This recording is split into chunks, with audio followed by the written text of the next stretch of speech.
Ito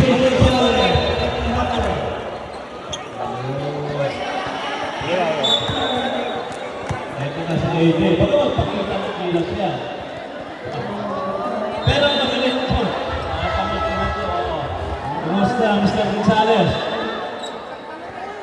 Saktan daw. Ano ba ipapayo mo sa ating mga players ngayon?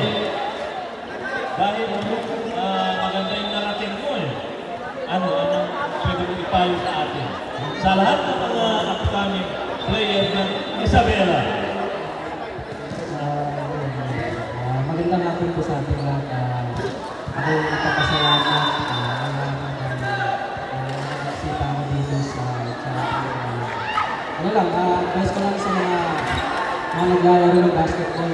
Alin mo lang ginagawa nyo, disiplina sa sarili, tiwala lang. Alam ko naman na kayang-kaya nyo.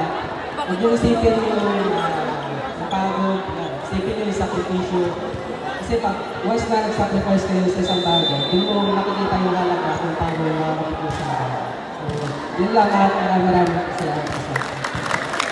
Salamat kay Mr. Gonzales. Pwede. Sample.